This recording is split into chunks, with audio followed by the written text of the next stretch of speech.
Hello, everybody. Today, what we're going to be talking about is creating your brand. So, as a real estate agent, you do have a brand. Now, for decades and decades, the brand was your headshot, right? Your face was your brand, and you would put your headshot on everything. And that is essentially how you would brand yourself. Billboards, business cards, advertising, print advertising, and now online advertising.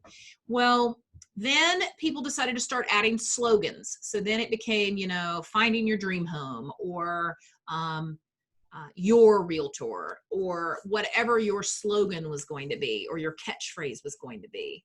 And I gave one of my best slogans ever to one of our agents a long, long time ago. She's no longer a real estate agent, but her last name was Wright. And so Donna, feel free to take this. But the slogan I gave her was doing real estate the right way, which is pretty awesome. Feel free to use it. So what we're going to be talking about today is other ways in which you can create your brand. It can be a color palette. It obviously is going to be a slogan and or your headshot, but it can also just be a color palette. And making sure that everything looks cohesive across all of your advertising. Now, what we're talking about nowadays is online advertising. Your Instagram page, your Facebook business page, your LinkedIn account, and creating a brand that is quickly, easily recognizable as to being you. Okay. So one thing I want to share with you is the tool Canva. We touched on it very briefly in the earlier morning meeting, but we're going to go into it a little more in depth today, just because I think it is such a great resource and tool that is free and or low cost. And then we're going to touch on our Get Business Quick idea for the day, and then go through some Q&A, and then we're going to wrap it up and get on with our day. So let's first go ahead and share my screen and take a look at my personal real estate agent Instagram page. Okay. What I want to show you is the branding on my Instagram page. You see, here's my headshot. I took the color cues from my headshot. I'm wearing this pale pink top. I'm going with a pale pink color scheme. So you can occasionally see where I throw in something of my own design here. Obviously, all of these posts that you're seeing were produced by a company I was paying to create my content for me, and they were posting on my behalf. Now, I was paying about $70 a month for them to do this, and they were posting to my Facebook business page and to my Instagram professional page. So there's a cost for that. But what I was doing is I was trying to figure out what to put on my professional page. So it's showing, and you see here's where I added one. I obviously could add one if I wanted to. Now, if I was being very brand conscious, I would have probably made the color scheme and put a filter on this photo to make this color scheme more in my color palette that is on my Instagram business page. And you see, I did that on this one. Here it was. I was making cranberry sauce for Thanksgiving. I made sure that the color palette I was using matched the color palette on my Instagram page. Now, do I want you to get this deep into your advertising? Not necessarily, but it's good to look and see what other agents are doing. What I was doing is I was paying for this because I wanted to see what kind of content I was paying for. And then I wanted to see if maybe I could replicate that for free. So here's another post that was me. I ended up putting a filter on it just to kind of wash it out a little bit, soften the colors a little bit, and make it not seem so jarring when you come across it. Same with, I made some dinner. So I put a filter on it to sort of soften it so that it wasn't so sharp in my scroll here. Okay. Early coronavirus, you can work from home. That means you're gonna have a ribeye for lunch. So once I did this for a while, I then realized I can use Canva and I can replicate this. So let's go over Canva now that we've taken a look at what we think we want our branding to be. And we're going to go to Canva. And it's Canva.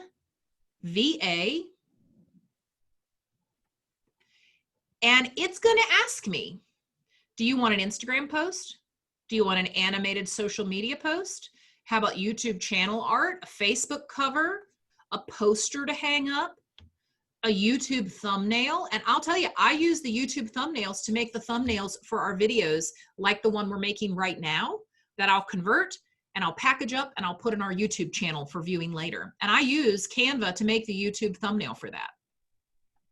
Cards, and so on and so forth, okay? What I'm gonna do right now, because I wanna post to Instagram, is I'm gonna click Instagram post. It's gonna have some recently used templates, okay? These are some I've been using recently, not necessarily on Instagram, but in other platforms as well. And if I wanna go with that color theme, I can pick pink. And I can go right in here and I can click a post and I can change the word me to be RE, in love with real estate. Now I have very quickly an Instagram post that's active. You see the little hearts go into town there. I can hop over here on text. I can pick a fun text if I want to. Let's just pick this one. And you see here where it says free. So I'm going to use one that's free. This one does not say free. So I would have to pay for that font. Instead, I'm going to search for these free ones. So I'm going to go over here. I'm going to put this on here. I'm going to go in and edit it and have it say, let me change my font size here.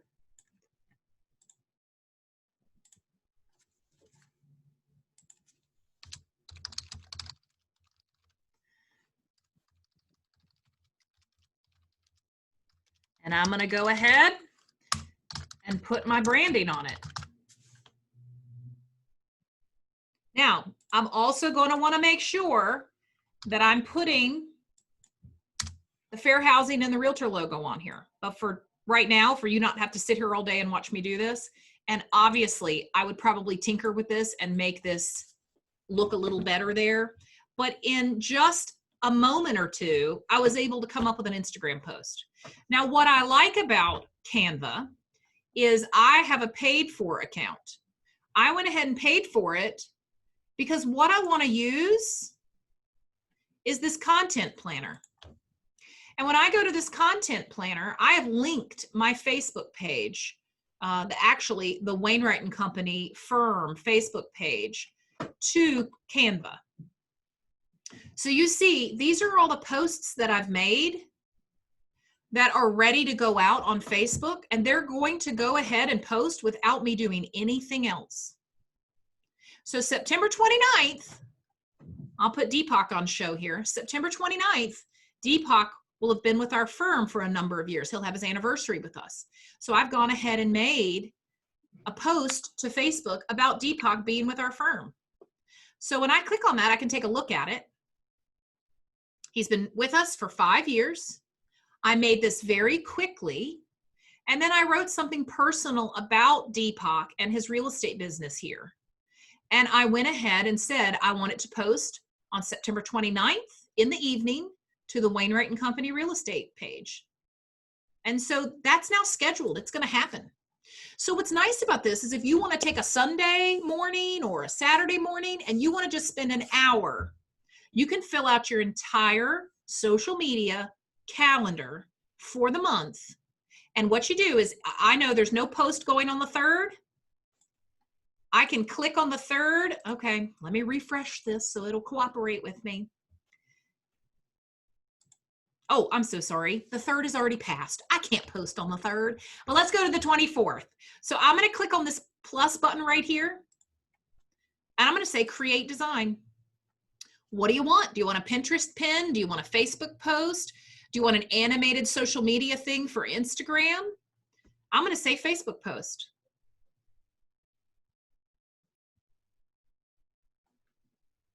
And I'm going to pick what I want to post. So if let's pretend I'm doing my Instagram page, I'll go back into these pink categories.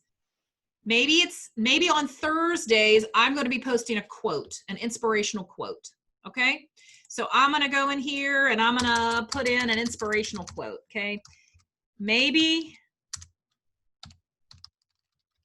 I'm a smart aleck that day and my inspirational quote is just the word inspirational quote. And I put that out there. And I'm going to throw my branding on the bottom here. Now, what's great about Canva is once I do this, it's going to transfer to all the other styles of templates that I pick.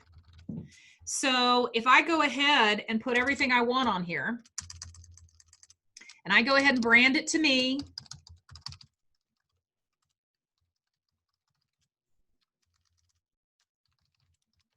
yes, I know Wainwright is hard to spell and hard to fit on things. I do. And then I'm going to put my phone number on there. If I go ahead and fill all this out on here, it's going to transfer to any template I choose. So if I go back to templates and I go to say this one, it's going to go ahead and take the rest of my info with it. I'm going to go on down here to say this one with this cool lady. There you go. Very, very easy to toggle between templates and try to find something that I want to use that day. Okay. Maybe it's National Pet Day. Now, I may have to hop on here and work with it a little bit if the template doesn't exactly work, but I'm not having to type the same thing a million times. Here's another one. So in this case, I may need to grab my text bit here and make it a little smaller so it'll fit a little better. And certainly there are the tools at the top to help you do that. And yes, I also understand I misspelled inspirational this whole time. There we go. But you can see very, very quickly, I can create content for Instagram, Facebook, LinkedIn, whatever it is I want to do. And if I come over here, I can either download it and post it manually myself, or I can click schedule. And I can go ahead and tell it that I want to schedule it for this day and where am I trying to put it. Okay. And you can have multiple places that you can have it going to. So I would schedule to all of these places. Cool, huh? All right. Who has questions about that? Yes, Deepak. So you just link all your accounts to it and bam, it's out. You just pick it and there will post on scheduled date. Yeah, isn't that cool? Really expensive either. I looked online, it's like $12 a month. Yeah, no, Canva is free.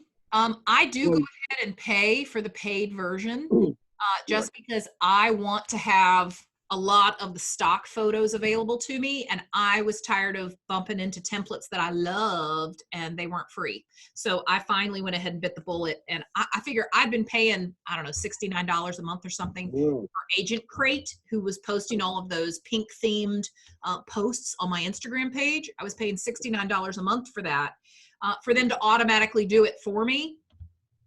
And so I figured I could afford to subscribe to Canva. I forget what I paid for it. I certainly can look real quick. No, I looked at it after 30-day trial. The Pro Edition is like $12.95 a month, or if you pay for the whole year, it's like $10. So you pay $125. Yeah. For a whole year.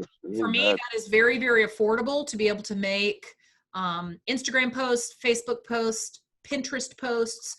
I mean, I don't know the usefulness of posting to Pinterest for real estate.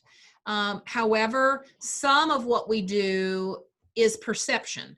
Some of what we do is we go into our listing presentation and we say, I'm going to post your house on Facebook, on Instagram, on Pinterest. You know, I'm going to have a Pinterest board dedicated to your house.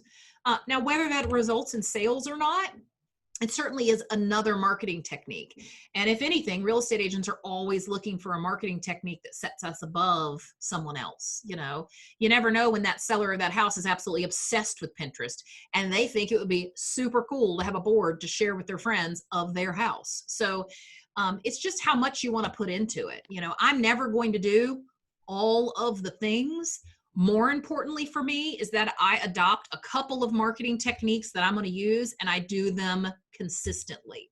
So I began last month with sending out these, you know, congratulations, happy anniversary posts about our real estate agents because, you know, I'm very proud of you guys. I want to have a little blurb about what I think sets you apart from other agents in the market. And so I'd always wanted to do that, but there wasn't a way for me to do it that I felt like I could be consistent with it and have it look cohesive. So when I discovered Canva, I realized that I could very easily create those Facebook posts that look clean. They allow me to have a post about you, and I'm writing all of that about you guys. You know, I am thinking about where I've seen you grow in your real estate career, and then I'm trying to put something in there that is specific to you. And I have a couple of agents who do not have headshots, refuse to have headshots. So I've had to get a little creative with their post, but I'm happy to do that. And I'm glad Canva's given me a platform to be able to do it easily. Has anybody used Canva at all? Yay, Jennifer. But y'all know me and Jennifer, we just copy each other, everything we do. Mm-hmm.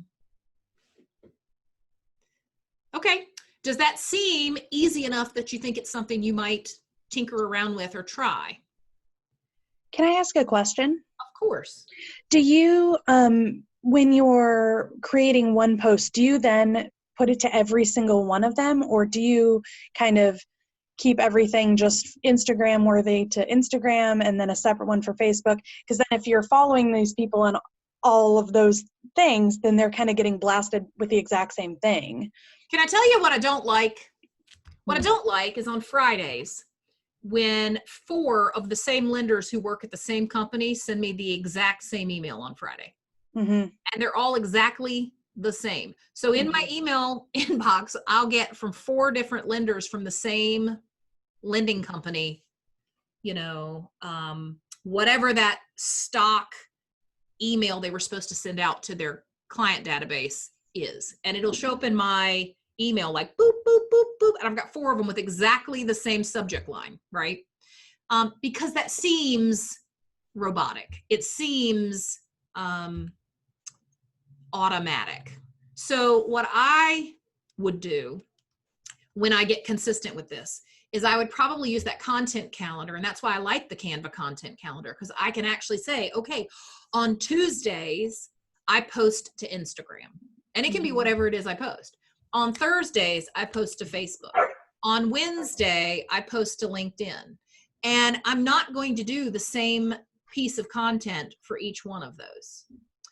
Or maybe I'm doing a slight iteration on it. You know, maybe that week my topic is local restaurants. And so I'm going to do a post each week. And maybe the first week of the month, I do local restaurants to showcase. And I'm going to do a different post each of those days on each of those platforms. I'm going to make them look different though, because you're absolutely right. My true good friends and buddies, they're following me on all of those platforms, and they're not going to want to see the exact same content 3 times that day, you know, or 3 times that week, the exact same thing. That is a very, very good point. But you just saw with Canva, it is very, very easy to tweak it just a bit and have it look different. Right. Yeah. Quick question. Yes. Would you do this to your like Facebook page as an agent, or would you recommend just do it to your personal? Because like mine, you know, the real estate Facebook really page doesn't really get that many shares or anything. So what are your recommendations on that? what I would recommend is you post it to your business page, your Facebook business page, and then you, Deepak, the person, share it to your personal page. Oh, I see. Okay. Yep. That way your big group of people who are friends with you on Facebook will see it, but they'll see it coming from your professional page. Okay. Yep. So make the post as the professional, and then as the person, share it to your personal page. Okay, so one thing on that. Yeah, please. And I have a sidekick, so sorry about the mask. But if you're sharing the business content on the personal page, you want to just remind them about having the disclosures since it's going to be on their personal page? Yes. If you're using your personal page ever to promote your business, then you have to have the one click away disclosures. So what I say to people is just on your About You page or under your name on your personal page, just throw your website address in there or throw the company's website address in there. You know, just have it say www. deepaksansoa.com or whatever his website address is, just so that all disclosures are one click away. I know it doesn't have anything to do with your personal page. You should be able to keep those things separate. You're never going to keep them separate because you're going to use your personal page to try to generate business for yourself. That's just what we do. So to be safe, go ahead and also on your personal page, the only requirement is that the disclosures are one click away. That is firm name, jurisdiction, fair housing, realtor disclosure, and our website, your website, they do that. So as long as you just put that address on there, Donna's been very good about every post she puts on there. She'll just put the firm website on there. That takes care of all of her disclosure requirements. And she never has to worry that she's forgotten a disclosure requirement. Okay. So that's an excellent point, Jennifer. It doesn't need to be on your post per se, as long as it is one click away on your page. Okay. Who has other questions about that? Okay. Who would like to add what they've done to brand themselves? Anybody?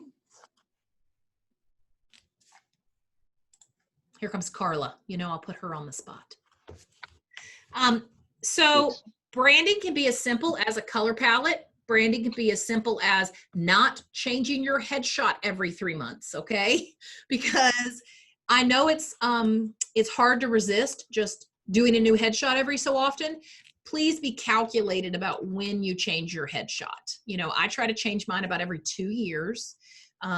Not because I want to hang on to that old photo, but I just want my branding to continue to look consistent. So try not to change your headshot frequently, okay? Because it is part of your branding. You want to be very conscious about those decisions you make. I'm fine with once a year. I'm even probably fine with every 6 months. If you're someone who does a lot of branding, you know, if you do a lot of content, then your branding is going to evolve more often than say me, who doesn't do a ton of content. Anybody have any questions about headshots? Let's just be real about the headshots. Yeah. If your headshot is 30 years old, I'm not picking on anybody, but do have an updated headshot. I mean, I looked back at mine and oh my gosh, I have changed so much over the years. And if you're branding yourself with an older headshot, it really doesn't look like you anymore. But I need to update that. I was 29 when I got my first headshot. I can't just keep using that. Literally 29. Girl, I had brown hair. Yeah. Update your headshot. Well, maybe not every week, but update your headshot. When you're taking your headshots, whatever is in your background, do you have to be careful with regards to what is in the back? So I'll just kind of give you an idea. So I have to still take mine. And downtown Vinton, there is a painting that has clover, what is it, dairy company or whatever that is painted on the side of the building. And because my last name is Clover, I was like, oh, wouldn't that be cool? Like a little subliminal messaging behind me. And then my brother's like, does that still exist? Can you do that? And so then I kind of got freaked out of whether or not that would be all right or not. I don't see why it wouldn't be. Okay. Yeah, I think that'd be fine. Okay. For me, I'm changing my headshot because mine is just too formal now. When we did it, I liked it very much. I think it's very professional. I really do. Well, I've grown my hair out some, but I look approachable. I look trustworthy. I look like somebody you'd want to hang around with while trying to look at houses. And that's what I was going for. But quite frankly, now it looks a little stiff to me. It looks a little too professional, if you will. We're coming out of coronavirus, y'all. Like, we've gone a little casual with our professional business now. I am probably going to replace that with a much more candid, slightly more casual shot. If anybody can look at Carla's picture right now on her in her car, terrific lighting. She looks approachable and friendly. It obviously says she likes to be in a car and drive around and show houses. That is a perfectly acceptable professional headshot. Now, 5 or 6 years ago, I would have said, I don't know about having the car background as your, headshot. But our clientele is getting younger and younger, and social media has changed how we perceive of what is a professional headshot and what constitutes that. And I just see all of that evolving and changing. And the stiff, stuffy, professional photo is out, and I follow more of the casual. You're seeing more of the casual. And also with the Clover sign, I see a lot that has the outdoor shots with a sign or something behind it, and they kind of just muffle the background just a tiny bit. You can still see what it is, but it's just kind of muffled a little bit. So, I mean, that might be an option too. Okay, so let's chat for a quick minute about a Get Business Quick idea. I'm going to challenge you guys all to find yourself a buddy in another industry. So the reason why these referral groups work so well, where you've got one insurance agent and one real estate agent and one, car salesperson and one financial advisor and one, and I could go on, and they'll have these referral groups, is the reason why is they're all buddying up and saying, I see you, I got you, anybody I meet, I'm going to send to you as a referral, right? So you can actually create that just one-on-one with other people. Call a home inspector who you see is new to the market. Call a home inspector who's seasoned to the market and say, hey, I'm a brand new agent. I just would love to bring you, a Starbucks and stand outside your office and chat with you for 5 minutes. Can I get to know what you do for your business and vice versa? And just find a buddy in another industry that serves our same goal, which is real estate. It could be a handyman, it could be a contractor, a lender, a home inspector, a radon mitigator, an insurance salesperson for homeowners insurance. It could be a financial advisor. It could be anybody, okay? And just find somebody and get to know them. Send them an email, send them a Facebook message, and just say, hey, my broker challenged me to reach out to another person in our industry and just chat with them a little bit about what it's like to be in business now, and I don't have a financial planner contact. I would love to be able to hand out your card to my clients who are buying houses. So do that, get to know them, check in with each other every so often, okay? And who has questions today or anything they'd like to share about anything new that's come up, anything that's surprised you? What you're seeing the market do? Are we still seeing quite so many competitive offers? I'm not seeing 6, 7, 8 offers anymore. I'm seeing 2 or 3, but what are you guys seeing?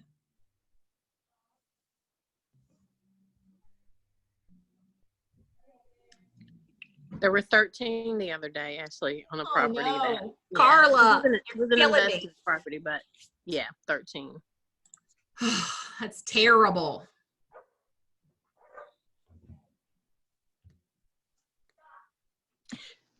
So what do you think is going to be happening as we go into the fall months? What do you think we're going to see moving forward? Well, you know, obviously we're all going to get very election driven for a while. And it's going to drive all of us bonkers for a while.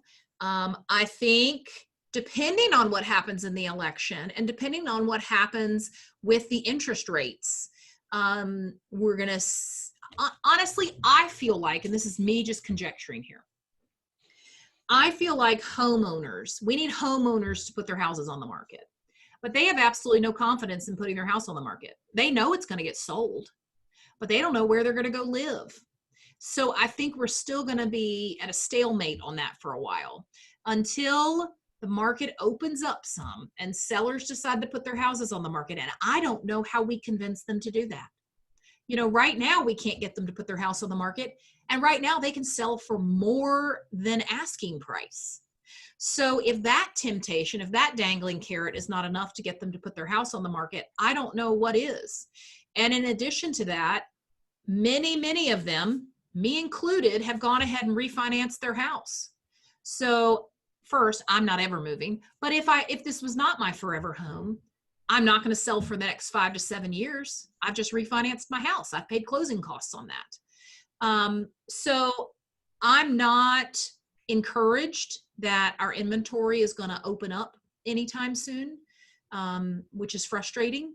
I don't think new construction is going to be able to get built fast enough to fulfill that need and fill that need. So honestly, Carla, I don't have a very rosy glow about me for the upcoming 6 months or year. I think we'll see a lot of renovation projects. You know, I think contractors are going to be busy to the max, you know, building out office space for people who are having to work from home, homeschool from home, building additions instead of people shopping for another house. But as for the market getting flooded with inventory, which is what we need, I don't know that I see that happening. Jennifer, please give your chime in very quickly on the new construction. I had an agent that is also a contractor in here last week, and he's like, Jennifer, I'm done for the year. He has really done very well this year with his new construction builds. They're selling before they're completed, and for more than what he thought they were going to sell for, which is all fine and dandy. But he can now not get material, and you know, trusses, he said, are taking an extra 4 weeks. So it's like 8 to 10 weeks to get trusses in. And then the cost of the building material has just skyrocketed. So he's done. He's done on new construction for the year. He said that he'll pour some foundations, and if things get better the first of the year, he'll just roll with it at the first of the year. But I'm not sure that we're going to see new construction with the pricing and the shortage that's going on right now in the building market, I guess. And then the other thing was, and it's totally out of my brain. It was there. It'll come back. I'll think about it. It'll come back. But there was one other point that I wanted to say, but it's totally gone. Sorry. Hate that. Samantha, you've been in this market before. You've been in this industry a very long time. Have you ever seen a market like this where we have such low inventory and we have so many offers on houses? Never in my life have I seen a market like this. It's crazy, isn't it? Yeah, 35 years I've never seen it like this. Yeah. Never. But I finally did close on my farm. Yay! That's terrific. Yeah, it took me 2 months, but we did it. Good. And Daniela, yes, do you have a question or something to add? I have a question. So I am planning about listing a property that does not have countertops. We've been waiting for the countertops to come in, and it's taking a little longer. What do you think about that? So you're thinking about putting it on the market without the countertops installed?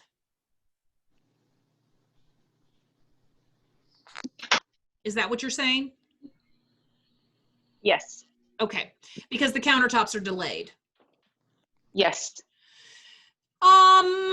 You know, I'll tell you, I was seeing earlier in the year some trends across the country where these older homes that were very grand were getting remodeled for coming back on the market, and they were actually leaving the kitchen blank, completely blank, in order to say you get to pick whatever it is you want in here.